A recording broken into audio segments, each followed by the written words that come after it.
Mesdames, Messieurs, c'est un plaisir renouvelé que de savoir chaque fois que vous avez honoré ce rendez-vous réservé à l'information. Voici l'actualité. Elle est essentiellement consacrée en ce début de point sur l'actualité à la politique. Campagne de la sénatoriale 2013, le département du Oignon dans le soleil levant entre dans la danse. Le président de la commission régionale de la campagne RDPC à l'Est, le ministre Emmanuel Bondé, a procédé le 5 avril dernier au lancement de la dite campagne à Bombang.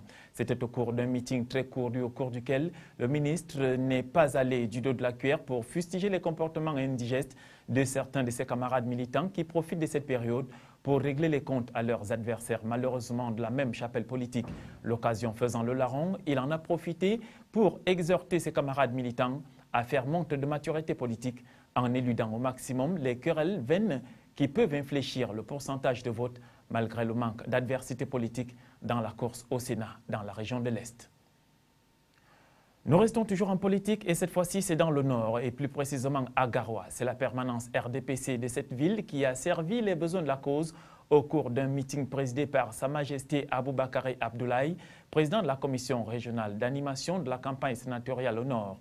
Les candidats qui défendront la liste du Parti des Flammes au cours de cette compétition prévue le 14 avril prochain ont été présentés à un public venu nombreux. Avec plus de 400 conseillers municipaux aux couleurs du Parti des Flammes sur les 637 que compte la région, Sa Majesté, président de la commission régionale, veut toutefois rester prudent. Il a demandé aux équipes constituées au niveau des départements et communes de resserrer les rangs pour assurer une victoire sans bavure de la liste conduite par Youssoufa Dawa au soir du 14 avril. Fait marquant de lancement de campagne, actualité oblige, l'absence d'Ia Mohamed de la salle au moment de présenter les membres de la commission départementale de campagne pour la Benue dont il fait partie.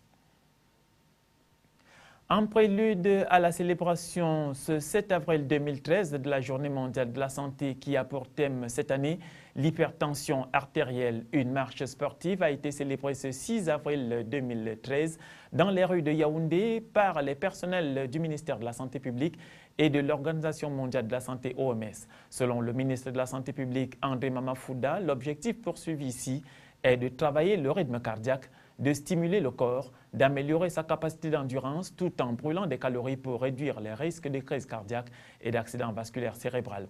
On estime qu'au niveau mondial, plus d'une personne sur 3 est hypertendue à partir de 25 ans. C'est donc un problème qui concerne environ 1 milliard d'individus.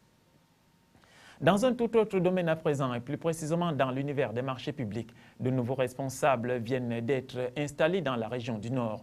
Il s'agit du délégué départemental du ministère des marchés publics de la Benue, Boubakary Sadou, et du président de la commission départementale de passation des marchés publics, Moustapha Iyabano.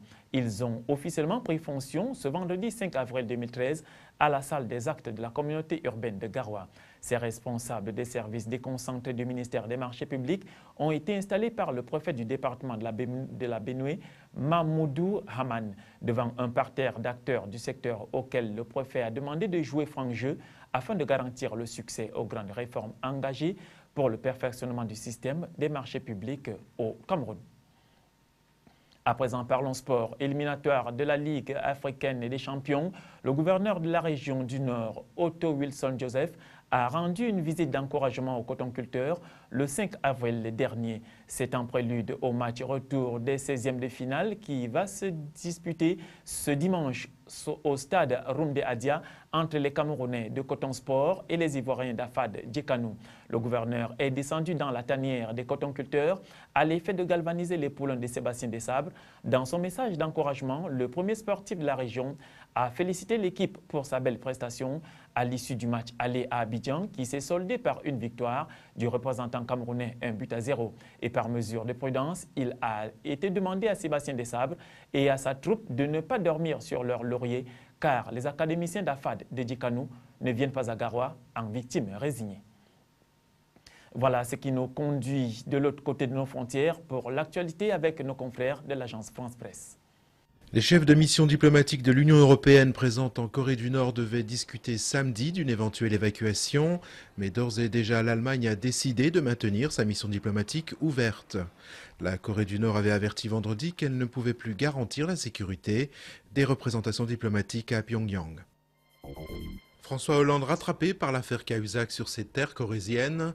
En visite à Tulle, le président de la République était attendu par des dizaines de manifestants. Le chef de l'État a dû écourter sa visite, mais a tout de même appelé à être exemplaire au service de la République dans une déclaration. Les mesures de lutte contre la grippe aviaire s'étendent en Chine. Après Shanghai, c'est au tour de Nankin, 8 millions d'habitants, d'annoncer samedi la fermeture de tous ces marchés aux volailles. Le virus H7N9 a déjà fait 6 morts sur 16 personnes infectées. Le grand rabbin de France ne serait pas agrégé de philosophie. Après avoir reconnu il y a quelques jours plusieurs plagiats dans son dernier ouvrage, Gilles Bernheim aurait usurpé son titre d'agrégé. Il n'apparaît en effet dans aucune liste des reçus à ce concours, l'un des plus sélectifs de l'université française. Marisol Touraine a tranché. La ministre de la Santé a donné vendredi son feu vert pour les autotests de dépistage du sida. La France devrait ainsi à terme rejoindre les États-Unis où ces autotests sont déjà en vente libre. En 20 à 30 minutes, grâce à une goutte de sang ou à un échantillon de salive, on peut connaître chez soi son statut sérologique.